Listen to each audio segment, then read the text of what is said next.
2023 sports ticket Stateline Slam starts now. Hello and welcome into the final regular season edition of Stateline Slam. Thank you so much for joining us on a jam-packed sports weekend. I'm Michael Tilka. And I'm Gia Lancey, and we begin our fun-filled weekend in Lee County for our game of the week as two of the BNC's best go at with conference title. And boy, was it a fun place to in Lancaster. Jim, it was really energetic. Those are cool lights, man. RC gets it going early with Jaden Williams. Gets it to JT Samuels, who's well contested, gives it back to Williams, who takes a step back jumper and sinks it. Darius Harrington would score the Duke's first bucket, which would be Dixon's only bucket until there were about 4 minutes left in the first. Shout out to Vinny, Dixon's cutest super fan. The Dukes turn the ball over, and the Royal Lions get it to Williams down court, who lays it right in. RC leads by 8. But the Dukes would find their rhythm. They get it to Darius Harrington, who steps up for the mid-range jumper and gets the bucket to start inching closer to RC. Dixon takes the lead in the second half. Wide open Bryce Viet adds a triple from downtown Dixon. The Dukes find Colin Shaner in the corner with another three for Dixon. They're running away with it. RC just couldn't keep up with the sharp shooting. Darius Harrington started the game 25 points away from his 1,000th point and finished the day 1 point away. The Dukes dominated in the second half, outscoring the Royal Lions 27-13 in the final quarter. What a win for the Dukes. That gives Byron their first conference title since 2012 with that result there. Back in Rockford now, Guilford looking to stay perfect in Nick 10 play. They're 16-0 on the year. They've already locked down an outright conference title, but if they want to go perfect, they'd have to get through a tough Belvedere North squad as they begin to close out the year. We'll begin where all games start in the first quarter as North's Logan Kohler with a nice spin move and soft touch in the lane cuts it to make it a 7-6 Guilford lead. And basketball isn't all about offense, as Michael Jaleel says, give me that. Getting the elevation with the block and forcing the turnover as well. G-Vikes still leading second half action now. How about sophomore Brandon Chapman with a big night, 15 points. He's been having a year. He's been really impressive. Trio of threes as well. 42-34 Guilford to keep this game at arm's length. North trying to stay in this one as they continue to find mid-range success in the paint as Adam Brown converts. He had a baker's dozen in the points column this evening.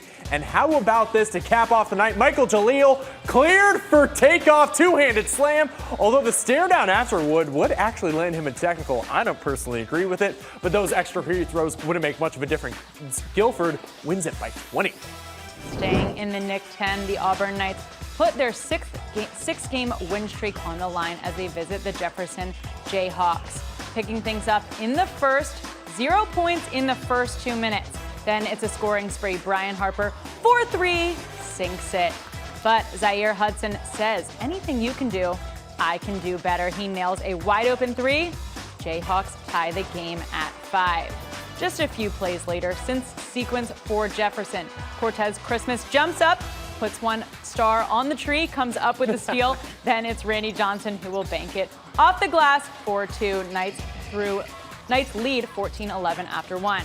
Auburn builds on their lead thanks to their defense. That double team leads to this layup from McQuan Marshall, 2013 Knights. Later in the second, it's deja vu. A double team forces a turnover. Auburn was up by 13 at half. Auburn makes it a 7-game win streak as they take this one by 26 points over Jefferson. Knights take on Guilford on Valentine's Day. That one should be really fun to end. Stay tuned for that. Yeah, and end of Nick 10 play there. Bago's Blaze Brown to Brody Larson gets us started in this Lutheran Winnebago highlight with a turnaround jumper for 2 and a 23-18 Winnebago lead. Could the Satyrs be on upset alert this evening? Then Evan Farr scoops up the rebound, dishes out to Colin Bull for a wide open triple. Bago leading by Ocho, 28-20. Lutheran work the ball in and kick it back out to Zach Van Blaricom, taking the 3 points back. Bago goes in the half with a 4-point lead. Shooter. Absolutely. Satyrs start a second half run as Vontez Dent kicks out to Van Blaricom. Still with a hot hand, another 3, and the Satyrs take the lead back 31-30. Then Dane Workman works himself in front of the Bago pass, takes it in for the layup. The miss gets his own board and put back part of an 11-0 run and a 7-point Staters lead. Bago would follow up with a 14-point run. Holy buckets, more running than a marathon. Brody Larson, another fadeaway jumper for a 7-point Bago lead. But Lutheran would come back later and win by double digits, 69-58. Lutheran win, Dixon win. Good night to be purple. That sounds more like it there. Yeah, speaking of purple. Peck, Jackson, Diedrich gets things going with a blocked pass in this Peck Durand game. Takes it the other way for the left-handed scoop and first 2 points of the game, 2-0 off. Another loose ball. Drew Williams zips it to Jordan Gassman for another easy Indian bucket, a 4-0 lead.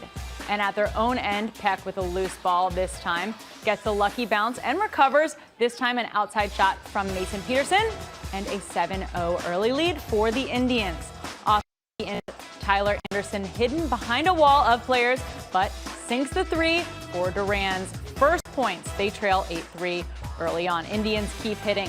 Third time's the charm here with Joshua Jennings getting the last touch for the putback. Peck back up 10-3. Bulldogs try to stay in it.